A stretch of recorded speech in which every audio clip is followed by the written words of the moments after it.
అయినప్పటికీ కూడా దేవుని యొక్క బిడ్డలుగా, దేవుని యొక్క సంఘముగా మనం విన్నటువంటి 5 తత్వములు లేదంటే స్వభావములు, వరములు మనము కలిగి ఉన్నట్లయితే తప్పకుండా మనము ఒకరిని ఒకరు సహాయపడే విషయంలో, ఒకరిని ఒకరు శ్రమించే విషయంలో, ఒకరిని ఒకరు లేవనెత్తే విషయంలో అన్నింటిలో కూడా మనం చేస్తూ ఉంటాం. ఈ 5 పునాది శ్రేణులు మనకు లేనట్లయితే ఎవరు పడిపోయిన ఏం చేయము, లెక్క చేయము. ఎవరు బాధలో ఉండేవారు మనం అని పట్టించుకోము.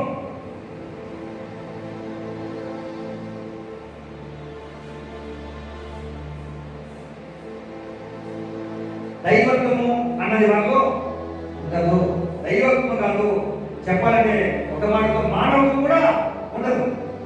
మానవత్వం ఉన్న ప్రతి వ్యక్తికి కూడా సాటి వ్యక్తి బాధపడుతూ ఉంటే, సాటి వ్యక్తి పడిపోయి ఎవరు కూడా ఏం చేయరు,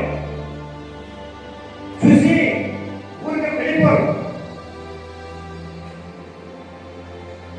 పరిశుద్ధ గ్రంథంలో ఒక వ్యక్తి రోడ్డు పక్కన పడినట్టుగా, 2 వ్యక్తులు వారిని చూసి దూరంగా వెళ్ళిపోయినట్టుగా, 3వ వ్యక్తి దగ్గరికి వచ్చి అతన్ని పరామర్శించడం మనం చూస్తున్నాం.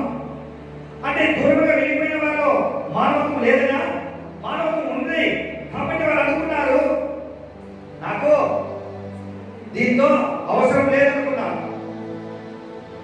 వాళ్ళ తత్వానికి, వాళ్ళ మానవత్వానికి అది అవసరం లేదు. ఎవరు ఏమైపోయినా పర్వాలేదు అన్నట్టు వెళ్ళిపోయారు, చూస్తూ వెళ్ళిపోయారు.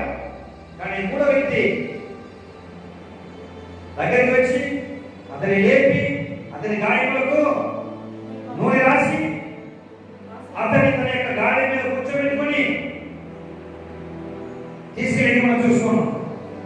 కాబట్టి అలాంటి మానవత్వము కలిగినటువంటి జీవితం మనం జీవించాలని దేవుడు ఆశపడుతున్నాడు. అందుకే అతనికి అక్కడ ఒక మంచి పేరు పెట్టారన్నమాట, మంచి సమరయుడు.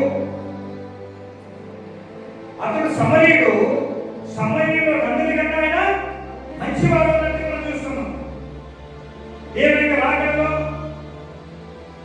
మనము కూడా మంచి విశ్వాసిగా, మంచి దేవుని బిడ్డగా పేరు పొందాలని ఆశ మనం కలిగి ఉంటే, నిన్ను నన్ను చూసి దేవుడు మంచివాడు అని అనేక ముందు పిలవాలనేటువంటి ఉద్దేశం మనం కలిగి ఉన్నట్లయితే, మనకు కూడా ఇలాంటి 5 గుణలక్షణాలు కలిగి ఉండడానికి మనం ప్రయాసపడాలి, కోరుకోవాలి, ప్రార్థించాలి. ప్రభువా నాలో కూడా ఇలాంటి 5 గుణలక్షణాలు వచ్చినాయా, నేను కూడా మంచి సమరయుడిగా నా యొక్క విశ్వాస జీవితంలో మంచి కార్యాలు చేస్తూ ఉన్నంత వరకు అనేకులకు దీవెనకరంగా, మేలుకరంగా ఉండడానికి నాకు సహాయపడుతుంది అని మనం ప్రార్థించగలిగితే తప్పకుండా దేవుడు మన యొక్క ప్రార్థన విని మనకు కూడా అలాంటి మనసు కలిగి చేయడానికి ఆయన సిద్ధంగా ఉన్నాడు. హల్లెలూయా. చదువుదాం. మరియు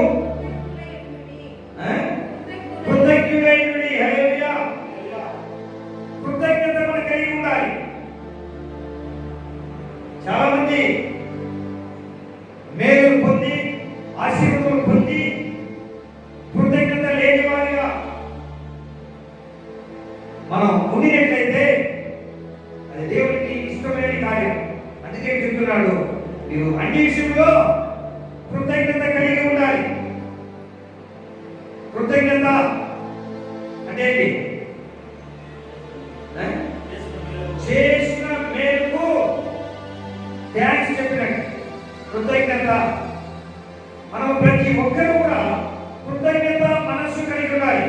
ఎవరి కృతజ్ఞత మనస్సు కలిగి ఉంటారు అని చూసినట్లయితే ఈ యొక్క 5 గుణ లక్షణాలు కలిగిన వారు ఏంటి? 5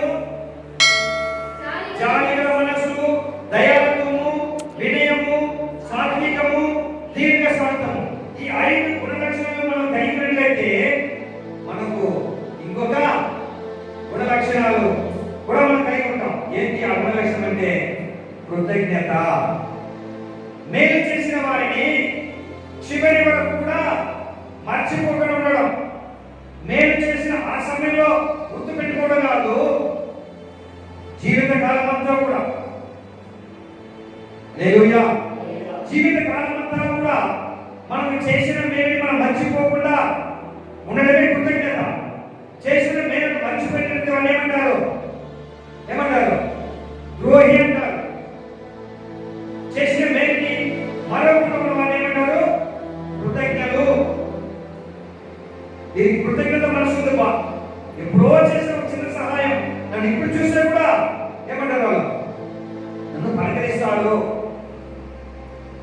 హల్లెలూయా, హల్లెలూయా. కాబట్టి మనము కూడా కృతజ్ఞత హృదయం కలిగిన వారిగా ఉండాలని దేవుడు ఆశపడుతున్నాడు. ఇలాంటి కృతజ్ఞత మనసు మనం కలిగి ఉండాలంటే 5 గుణలక్షణాలు మనం కలిగి ఉండాలి. చదువుతున్నాం. సంగీతములతో, కీర్తనలతో, ఆత్మ సంబంధమైన పద్యములతో ఒకరికి ఒకడు బోధించుచు బుద్ధి చెప్పుచు కృపా సహితముగా మీ హృదయములలో దేవుని గురించి గానము చేయించు సమస్త విధములైన జ్ఞానముతో క్రీస్తు వాక్యమును మీలో సమృద్ధిగా నివసింపనీయుడి. హల్లెలూయా. దేవుని యొక్క వాక్యాన్ని మనము సమృద్ధిగా మన హృదయంలో నివసింపనీయాలి. ఎవరు దేవుని యొక్క వాక్యాన్ని హృదయంలో ఉంచుకుంటారంటే ఇలాంటి 5 గుణలక్షణాలు కలిగిన వాళ్ళు మాత్రమే. ఈ 5 గుణలక్షణాలు ఏ ఒక్కటి కొరతైనా కూడా దేవుని యొక్క మాట మనలో నిలిచి ఉండదు. మనం ఉండాలి అని దేవుని మాట మనం ఉండాలి అని అనుకున్నా కూడా ఈ గుణలక్షణాలు ఈ దేవుని యొక్క మాట మన దగ్గర నుండి తీసేస్తాయి.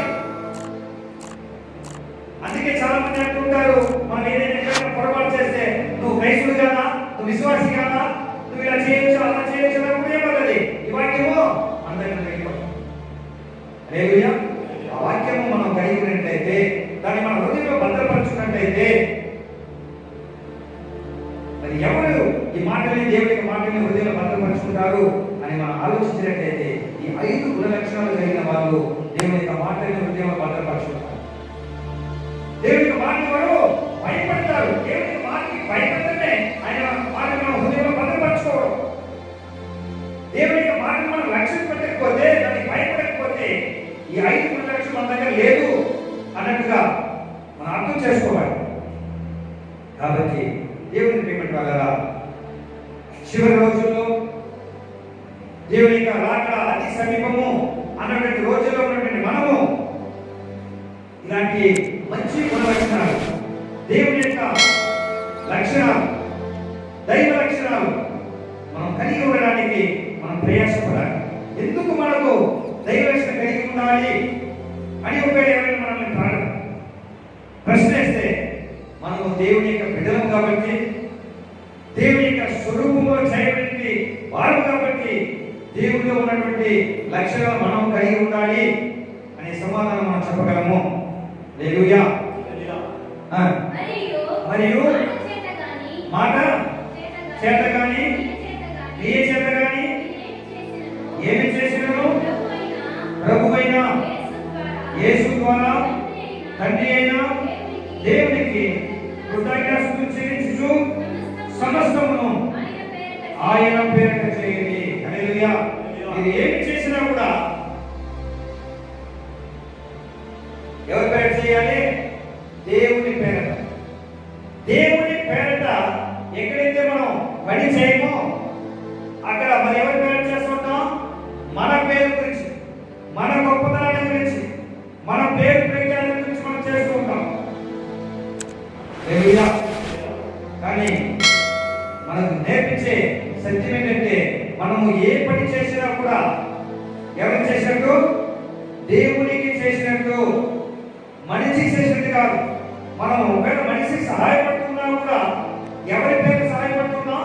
దేవుడి పేరున. విశ్వాసం మనం కలిగి ఉన్నాం కాబట్టి, మనము విశ్వాసం జీవిస్తున్నాం కాబట్టి ఒకరిని మనము సహాయపడుతూ ఉంటాం. ఈ విశ్వాసము లేనట్లయితే మనము చేసే ప్రతి పని కూడా మనం పేరు గొప్పని బట్టి,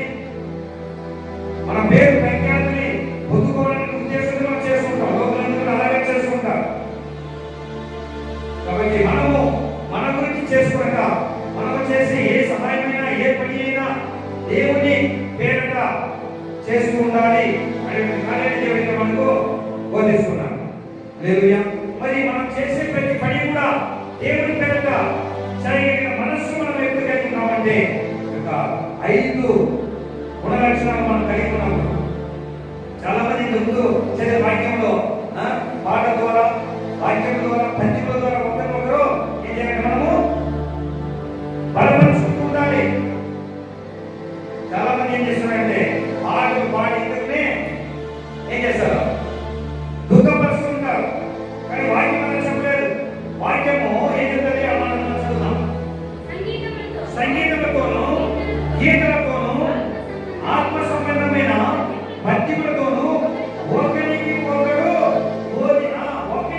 ఏం చేయాలంట, బోధించాలి. లేక ఒకరు సోలిపోయిన స్థితిలో ఉన్నప్పుడు వారిని ఉత్సాహపరిచే విధంగా మనం చేయాలి. పాటలు పాడాలి, వాక్యం చెప్పాలి. మనం చేస్తాం. ఎవరైనా సోలిపోయింటే వారి ఇంకా పైకి ఏమవుతున్న విధంగా పాటలు పాడతాం. ఇంకా వారిని కూర్చి, ఇంకా వారిని నరహత్య చేసే విధంగా. హల్లెలూయా. ఆలయంలో సోలిపోయింటారు, ఆలయంలో పడి పరిస్థితిలో ఉంటారు, లేవడానికి ప్రయత్నిస్తూ ఉంటారు, లేవడానికి స్థితిలో ఉంటారు. అలాంటి వారిని ఇక మీరేం చేయాలి, బలపరిచే విధంగా, వారి సహాయపడే విధంగా పాటలు, మరి కీర్తనలు, పద్యం చెప్పాలంటే మనం చేస్తాం. పడిపోయిన వాడికను జీవితంలో లేవలేని స్థితిలో మనం ఏం చేస్తాం, మన పాటలు, మన పద్యాలు, మన భోగాలు ఉంటాయి. హల్లెలూయా. మరి వారిలో ఇక 5 గుణ లక్షణాలు కనిపించవు ఎక్కడగా. కానీ ఈ 5 గుణ లక్షణాలు కలిగిన ఒక క్రైస్తవ జీవితంలో, విశ్వాస జీవితంలో ఇంతవరకు మనం పాటుపడే ఆరాధన చెప్పన్నా చివరిగా, నా కడుపు వెంబడి కన్నీరు రానియక, నా ముఖములో దుఃఖమే ఉండనీయక, ఆ తర్వాత చిరునవ్వుతో నింపిన నా యేసయ్య. హల్లెలూయా.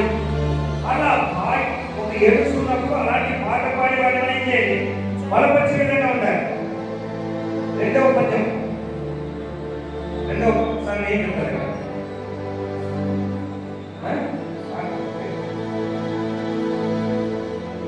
సంతృప్తి లేని నా జీవితంలో సంతృప్తినిచ్చి. హల్లెలూయా. ఎప్పుడైనా తక్కువ వారు బాధపడుతూ ఉంటే అలాంటి వాళ్ళ దగ్గరికి వెళ్ళి సంతృప్తి లేని జీవితంలో దేవుడు ఇస్తాడు అని పాట పాడి వారిని మనం చేయాలి, బలపరిచారు. మరి అలాంటి వాళ్ళ దగ్గరికి వెళ్ళి ఎన్ని అడిగినా, ఏది తలసినా జరిగేది సిద్ధమని ఏడుస్తారా, నిలబడలేని స్థితిలో ఉన్నారు, పడిపోయినారు, బాధపడుతున్నారు.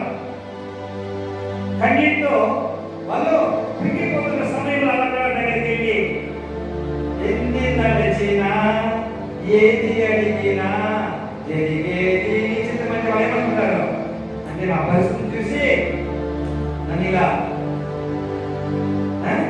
కృంగదీస్తున్నట్టుగా అతని వాళ్ళు ఇంకా జీవితంలో లేవలేదు.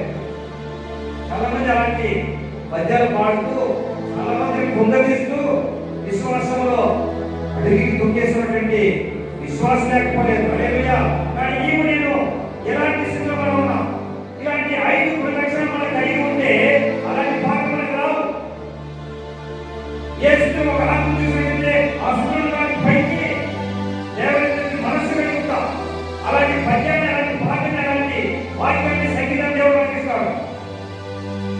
ఈరోజు నీవు నేను ఎలాంటి పాటలతో, ఎలాంటి సంగీతాలతో ఇతరుల్ని ప్రోత్సహించే విధంగా ఉంటున్నామా, లేదా ఇతరుల్ని కృంగదీసే విశ్వాసం మనం కలిగి ఉన్నామని మనం ఆలోచించుకోవాలి. హల్లెలూయా. దయచేసి ఈ విషయంలో చాలా జాగ్రత్తగా దేవుని రెండవ రాకడని ఎదురు చూస్తున్నటువంటి విశ్వాస జీవితంలో మనం ఎలాంటి ఆత్మ సంబంధమైనటువంటి వరములను కలిగి ఉన్నాం, ఆత్మ సంబంధమైనటువంటి విశ్వాస జీవితాన్ని మనం కొనసాగిస్తున్నాం అనే విషయం చాలా గమనించాలి.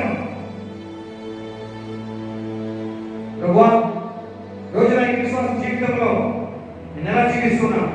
ఒకవేళ మీరు ఆటలాంటి త్వరగా ఉన్నట్లయితే మరి ఎంతబడే సంఘంలో, మరి వధువు సంఘంలో వరివేటువంటి నిన్ను, వరిగా నేను మీకు ఇష్టముగా జీవించే జీవితాన్ని జీవిస్తున్నానా అనేటువంటి ప్రశ్న మనం కలిగి ఉండాలి. దయచేసి మనం జరుగుతున్నటువంటి పరిణామాలు, పరిస్థితులు చూస్తుంటే దేవుని కారణంగా అతి సమీపంగా ఉన్నది అన్నదాన్ని ఏమాత్రం సందేహం లేదు. కాబట్టి దేవుని రాకడిని ఒకవేళ మనం జీవించి ఉన్నప్పుడే మనం చూడగలిగే ధైర్యం మనం కలిగి ఉంటే మనలో ఇలాంటి మనస్తత్వము, జాలి కలిగినటువంటి మనస్సు, దయాళువైన మనస్సు, వినయమైన మనస్సు, సాత్వికమైన మనస్సు, దీర్ఘ శాంతమైనటువంటి మనస్సు మనం కలిగి ఉన్నామా అనే మనలో మనం పరిశీలించుకోవాలి. కాకుండా వీటన్నిటి పైన పరిపూర్ణతకు అను సంబంధమైన ప్రేమను మనం ధరించుకున్నామా అని మనం చూడాలి. క్రీస్తు అనుగ్రహించు సమాధానం మీ హృదయంలో చూడండి. దేవుని సమాధానాన్ని మన హృదయంలో మనం ఏమనిచ్చేవాడిగా మనం ఉంటే, ఆ యొక్క సమాధానాన్ని ఉండనిచ్చేవాడిగా మనం ఉంటే, ఈ 5 కార్యాలు బట్టి మనం ఆశగా మనం జీవించాలి. ప్రభా, ఈ 5 గుణములు నాలో వచ్చినాయినా, ఈ 5 స్వభావాలు ప్రభా నాలో వచ్చు. ఈ 5 స్వభావాల గురించి ఏది కూడా నాలో ఉండకూడదు నాయన అన్నటువంటి మనస్సు కలిగి మనం దేవుని యొక్క శరీరంలో అనేకమైనటువంటి అవయవాలుగా కలిగి ఉన్నటువంటి ఒక శరీరంలో ఏ రీతిగా అనేక అవయవాలు ఉన్నప్పటికీ కూడా శరీరం మనకు ఒకటే. అవయవాలు చూసినా అనేకమైనటువంటి అవయవాలు ఉన్నాయి. కానీ ఈ ఒక్క శరీరం అన్నటువంటి యొక్క శరీరానికి అవయవాలన్నీ కూడా ఏ విధంగా సహాయపడుతూ, ఒక అవయవానికి ఒక అవయవం కాపాడుతూ, ఒక అవయవానికి ఒక అవయవం రక్షించుకుంటూ, ఒక అవయవానికి ఒక అవయవం జాగ్రత్త పడుతూ ఇక శరీరాన్ని కాపాడుకుంటారో, అదే విధంగా విశ్వాసులుగా మనం అనేక మంది ఉన్నప్పటికీ కూడా ఒకరిని ఒకరు కాపాడుతూ ఉండాలి, ఒకరిని ఒకరు బలపరుస్తూ ఉండాలి, ఒకరికి ఒకరు సహాయపడుతూ ఉండాలి. చాలా మంది సహాయం చేస్తారు, కానీ నేను కాపాడడం అంటే చేయడం, పడిపోతున్న సమయం లేకపోవడం, సహాయంలో వారి కలిగి కాబట్టి సహాయం చేస్తారు. కానీ ఆత్మలు నశించిపోయే ఆత్మల పట్ల వారికి అక్కడ కలిగి ఉంటారు. వాళ్ళకి డబ్బుని కాబట్టి సహాయపడతారు. నేను అది గురించాను, నేను ఇది గురించాను, నేను ఇంత చేశాను, నేను అంత చేశాను, అది నీకు దేవుడు ఇచ్చాను చేస్తున్నావు అంతే. నువ్వు కష్టపడి సంపాదిస్తావు, నువ్వు ఏ విధంగా సంపాదిస్తావు, సంపాదన కలిగి ఉంటావు కాబట్టి నీ దగ్గరే పెట్టుకుంటావు. అందులో గొప్పతనం కాదు. నశించిపోతున్నటువంటి ఆత్మని రక్షించే విషయంలో నువ్వు గొప్పవాడిగా ఉండాలి. అలాంటి గొప్పతనం ఎక్కువ చూస్తే ఇలాంటి 5 గుణలక్షణాలు కలిగినప్పుడు నీకు అలాంటి మనసును కలిగి ఉంటావు. ఏ ఒక్కరు నశించుకోవడం నీకు ఇష్టం ఉండదు. ఏ ఒక్కరు పడి పరిస్థితులు చూసినా వారు ఏమి నిలబెట్టేంత వరకు నీవు ఊరుకోవు. ఏ ఒక్కరు బాధపడుతున్నా నీకున్న మనసుతో వారికి సహాయపడే విషయంలో నీవేమనుకుంటూ వెళతారు. అలాంటి వారిని దేవుడు మంచి సమరయుడు అని చెప్పగలిగేటువంటి మాటని నీవు నేను పొందుకోగలవు. అలాంటి మనసు కలిగిన వారుగా ఉండడానికి మనము ప్రయాసపడాలి. అలాంటి మనసు అందరికీ దేవుడు అనుగ్రహించిన వారుగా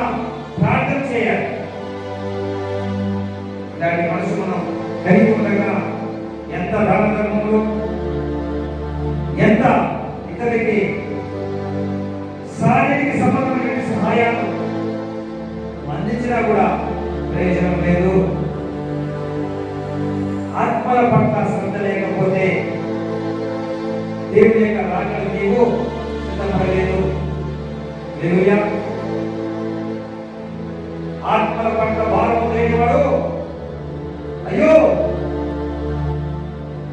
నేను ప్రభు వారికి అందించాను, వారికి ఇంటించాను, నేను అది గురించాను, నేను ఇది గురించాను అని చెప్పి పరలోకంలో చెప్తే కుదరదు.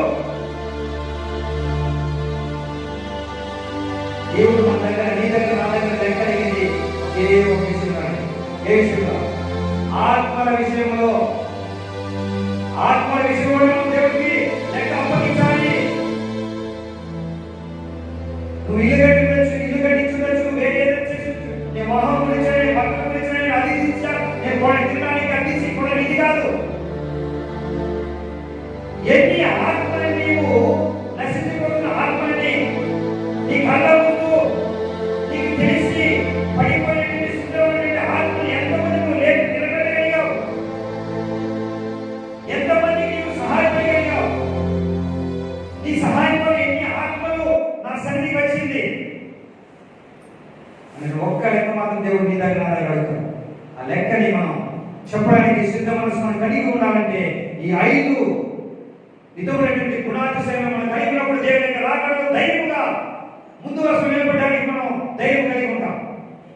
హల్లెలూయా. కాబట్టి నీకు నాకు అలాంటి లక్షణములు కలిగినటువంటి 5 గుణములు కలిగినటువంటి మనసుని దేవుడు మనకు అనుగ్రహించినాక మనమందరం మోకరించి ప్రార్థన చేసుకుందాం. హల్లెలూయా. మాటలు దేవుడు దీవించిన గాక ప్రార్థిస్తున్నాం.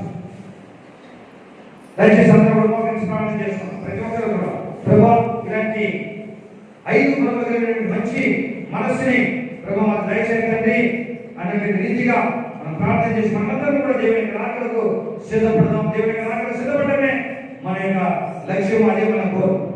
దేవుడికి